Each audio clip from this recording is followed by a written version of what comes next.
Nakapangutana na ba kamo sa inyong kaugalingon o kaha sa Ginoo? Nganong dili man mutubo ang akong simbahan nagipasturan o nganong hinay man kini mutubo? Luyo man sa daghan na mga activities, programs, and events, pero nganong hinay man siya mutubo? Naga-come and go ang mga worshipers o ang nagapabilin lang katulang mga karaan, mga tang-an. Nganong inani man ang church na akong gipastoran? Kana ang atuang tukion o hisgutan ning taknaa sa kabuntagon apan una ako mo padayon maayong buntag sa tanan o dagang salamat mga kasuginlan sa inyohang padayon nga pagsuporta niining atuang gamay nga channel. Mga kasuginlan, kini na struggle dili lang ni sa struggle sa pipila. Kay bisan ako nag-struggle ko ani nga bahin. Way back 2012 sa diha nga gidawat nako ang usa ka buluhaton nga gisangon kanako nga mamastor sa usa ka simbahan. Pagsugod pa lang nako nag-struggle nako tungod kay maihap lang sa kamot ang manimbahay. O maihap lang sa mga tudlo sa kamot ang manimbahay. Apil na mga bata, young people. So nag-struggle jud ko kay ang simbahan dugay na siya. Maabot na siya sa mga siguro that time. Maabot na siya og mga 15 ka tuig ang simbahan. No? 15 or 12 ka tuig gikan pag tukod. So nag-struggle jud ko ni atong panahona. Ug dili lang ni struggle sa mga bag-o pa lang nga nagpastor o nagsugod sa pagtukod og simbahan o nagsugod sa pag ministry, kundi labaw na ni siya nga struggle sa mga karaang kasimbahanan. Nadiin, naga-celebrate na sa pila ka dekada nga katukuran sa iglesia, pero kung tan-aw nimo ang mga members o ang mga numbers of worshipers, dili siya tukma sa edad sa mao nga simbahan. No? Kaya ang kahoy bitaw kung itanom nato, ang ato magyon expectation na kini kahuya motubo, mamunga og daghan ng mga bunga. Pero ang simbahan usahay natong gipasturan, dili lang kay usahay, dili inani. Mura siya og bonsai. Dugay na, pero putot lang gyapon. Dugay na, pero mubo lang gyapon. Meaning wala gid siya nagdako. Suginlan ko kamo mga kasuginlan, kung unsa ang mga hinungdan nganong dili motubo ang simbahan na atong gipasturan. Nahinumdom ako sa usa ka guest speaker namo niadtong kapin 15 na katuig ang milabay. Dili pa ko pastor niadtong panahona. Membro pa ko sa usa ka simbahan ug niadtong panahona usa pa ko ka young people. Ang among simbahan naay giimbitahan na usa ka pastor nga na-master sa dako-dako nga simbahan dinhi sa Davao City. Makaingon ko dako tungod kay niadtong panahona naa sa mga more or less 1,000, no? O kaha di moubos sa 1,000 ang worshipers niadtong panahona. Siguro karon naa sa mga more or less 4,000 ang members atong simbahan na iyang gipastoran. So nakaingon ko dako gid siya. Dili man siya mega church, pero kung inana kadako ang numbers sa worshipers o ka sa members, dako na gid siya. Og dili na kana siya matawag nato nga kanang normal or kini ginatawag nato nga kasagaran tungod kay mas daghan gyud ang gagmay nga simbahan. Matod niya during sa iyahang preaching, adunay usa ka hinungdan nganong dili motubo ang simbahan. So naghatag siya usa ka hinungdan, rason nganong dili motubo ang simbahan.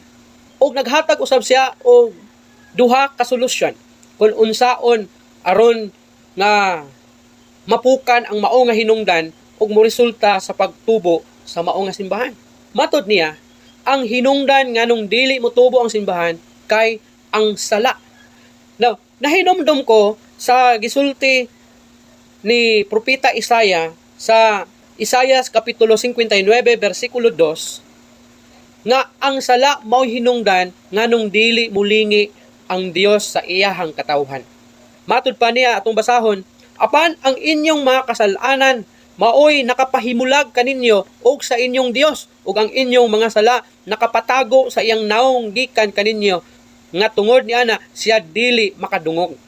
Mao di ay nga bisan unsaon nato og himo og daghan na mga aktibidades, mga programs, mga events, ug bisan na nga nagaampo ta, daw wala gyapoy resulta.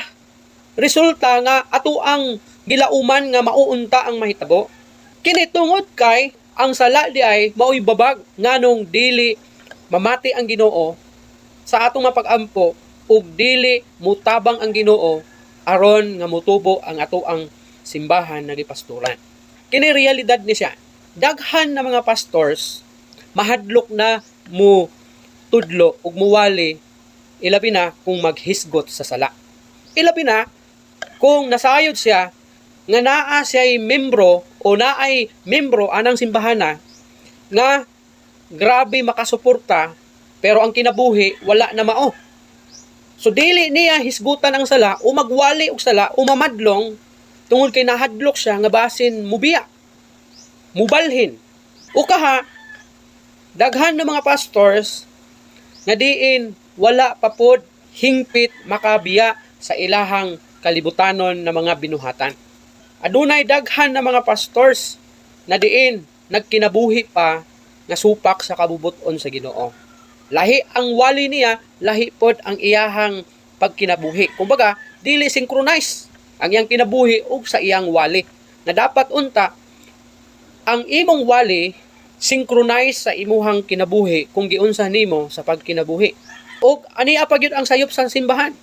Adunay mga kasimbahanan na murag tira pasagad na lang. For example, kinahanglan niya og deacon. Mamili gid og deacon sa ngalan lang nga naay deacon ang simbahan bisan og dili mao ang kinabuhi sa mao nga mga tao. Pilion lang gyud nga mahimong deacon kay para dunay tao diha sa mao nga posisyon. Una, nga dunay mga deacon nga gataking pa og lapad, no? Mga kinabuhi wala pa gyud hingpit nga nabag-o diha sa Ginoo. Laing sayop nga nahimo sa simbahan. Mga members sa worship team, no? Mga kinabuhi nga layo sa Ginoo.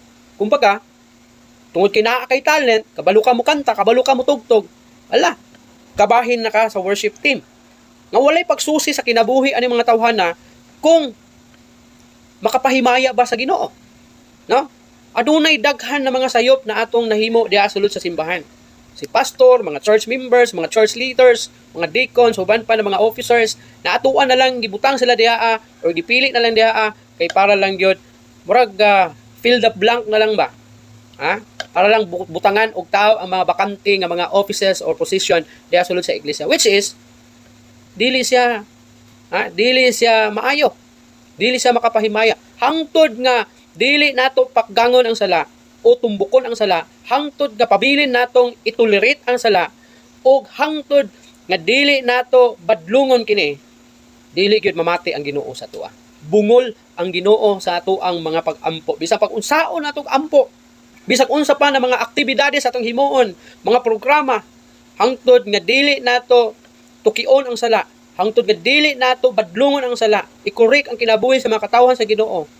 Ug hangtod nga dili nato ikinabuhi ang atong wali, labi na gyud sa mga pastor, dili ug dili mamati ang Ginoo sa ato ang mga pag-ampo. Ug dili makatabang sa atoa ang mga church activities, programs and events para mulambo ang mao nga iglesia. Mahimo man na makadani siguro ka sa church events, sa mga aktibidades, programs, pero mao na akong giingon, naga-come and go ang mga tao. Mubisita, muhawa, di gyud mudugay, o kaha di gyud mo pasakop tungod kay nahibalo sila nga kining mga tawhana o kining nga simbahan walay kalainan diha sa ilahang mga kinabuhi. Adunay solusyon kini. Adunay duha ka pamaagi aron ang simbahan motubo. Pero gitawag niya kini og dangerous solution. Unsa man ni siya? Pag-ampo. Duha ka dangerous prayer. Una nga dangerous prayer is church cleansing. Nganong gitawag siya og dangerous prayer? Tungod kay sa church cleansing, tanan pwede nga pagakuhaon sa Ginoo anang simbahana nga maoy hinungdan nganong dili motubo ang mao nga simbahan. It might be ikaw nga pastor diha, kung ang imong kinabuhi kay wan ang mao gihapon sa Ginoo bisag pastor ka na, pwede kang kuhaon kay basin ikaw ang maong babag. It might be kanang imuhang bigatin nga supporters draa, nagatabang gyud draa, pwede siyang kuhaon kay bisan og supporter siya pero babag siya sa paglambo sa gingharian sa Ginoo, kuhaon siya.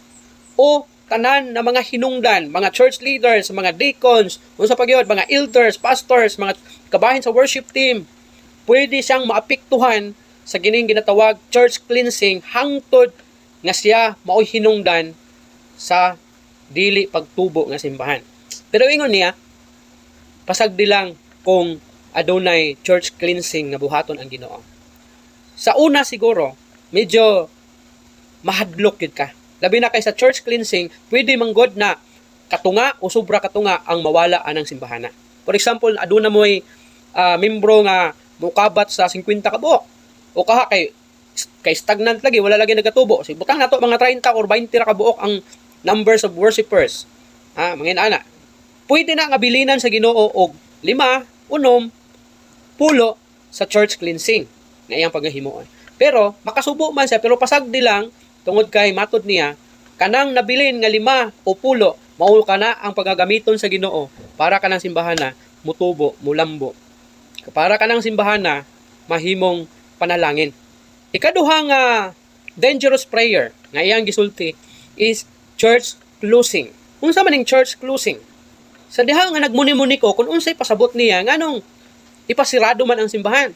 Ako ang nasabtan samtang namastor ko nga kun ang simbahan dili na di ay mabuhat niya ang iyang purpose nganong gitukod siya anak nga community, mas maayo pang isirado siya. Ako na ning gihimo sa simbahan akong gipasturan. Giingnan nako sila hangtod nga dili na mahatag ug mabuhat nato ang purpose sa simbahan nganong naa ta diriya, isirado na lang nato ni. Kung di man lang ta kahimo sa pagsangyaw sa pulong sa Ginoo sa atong mga silingan aning simbahana, ato na lang ning isirado. Kung dili naman ni mahimong panalangin aning community, ato na lang ning isirado. Daghan na mga simbahan nga wala na niya mahatag ang purpose diha sa community kung nganong diha siya gitukod, kung nganong diha kagibutang. Na supposed to be ang church anak nga community mao'y unang kahayag anak nga community pag-abot sa espirituhanon nga bahin.